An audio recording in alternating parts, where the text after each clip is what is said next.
Deuxième partie de la cellule animale, les ribosomes, vésicules, lysosomes, mitochondries, cytosquelette et le centrosome. On a parlé plusieurs fois des ribosomes, ces petits confettis qu'on voit à la surface du réticulum endoplasmique rugueux. En fait, il y a d'autres ribosomes dans la cellule qui sont libres dans le cytoplasme.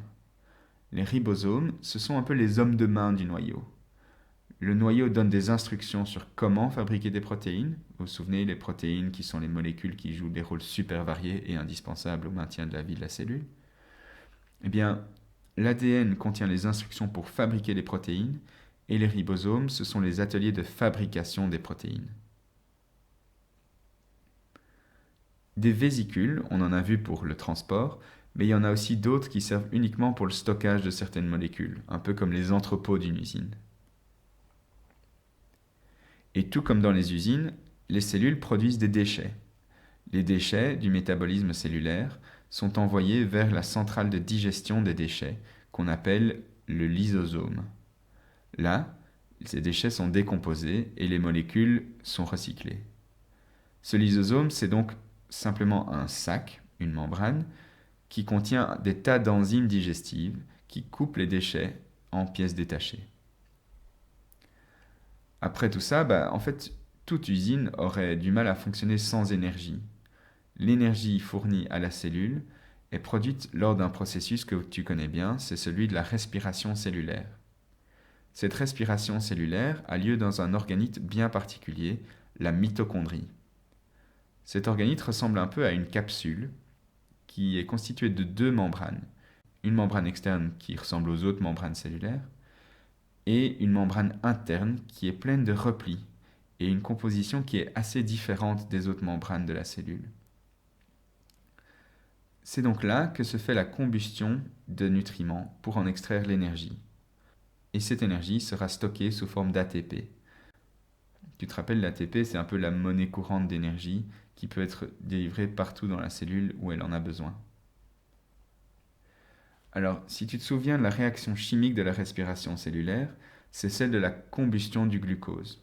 Et maintenant qu'on sait de quoi on parle, en fait, on peut écrire l'équation chimique, c'est le glucose, C6H12O6, qui réagit avec le dioxygène, 6 dioxygène en fait par glucose, plus de l'ADP et du phosphate inorganique. Alors par molécule de glucose, on peut faire réagir 38 ADP et 38 phosphates inorganiques, qui vont du coup se combiner pour former 36 molécules d'ATP.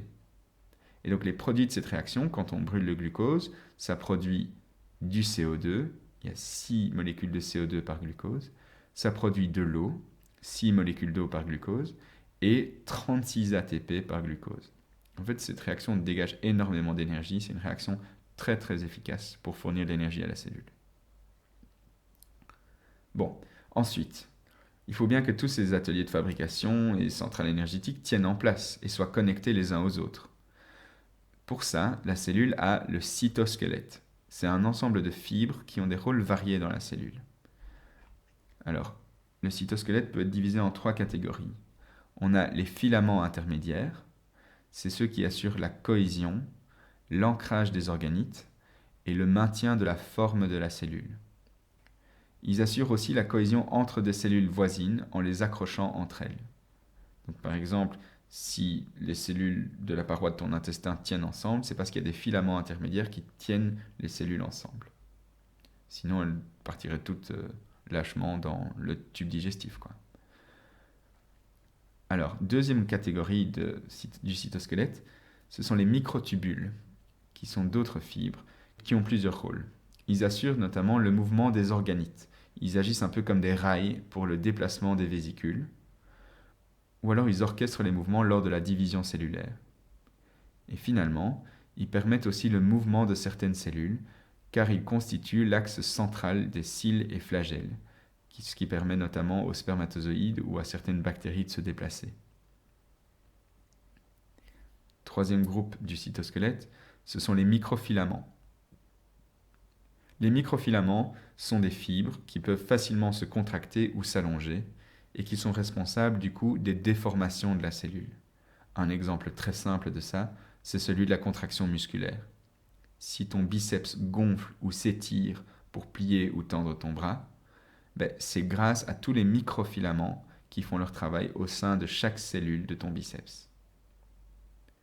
Les microtubules, si on y revient, donc la deuxième des 3 catégories, dans les cellules animales, forment un réseau très complexe, comme un peu des fils de marionnettistes. Et ces fils de marionnettistes doivent du coup être organisés, orchestrés. Et le centre organisateur de ces microtubules, c'est ce qu'on appelle le centrosome. D'apparence, le centrosome, c'est un peu comme les morceaux de churros que tu aurais coupés en petits morceaux, si tu allais à la foire pour acheter des churros. Tu aurais alors des petits tubes crénelés. Et le centrosome, ça ressemble à 2 petits tubes crénelés qui sont perpendiculaires l'un à l'autre. Et à partir de ce centrosome rayonnent les microtubules. Chacun des petits tubes crénelés est ce qu'on appelle un centriole. Donc il y a 2 centrioles dans le centrosome qui organisent les microtubules. Voilà, c'est tout pour la cellule animale. Et donc, toi, ton corps est fait de beaucoup de ces cellules. Il est fait de 10 exposant 14 fois cette petite unité de base qu'est la cellule. Et ici, on l'a dessinée sphérique, mais en fait, elle peut prendre toutes sortes de formes. Le fonctionnement de toutes ces cellules fait que tu es en vie aujourd'hui.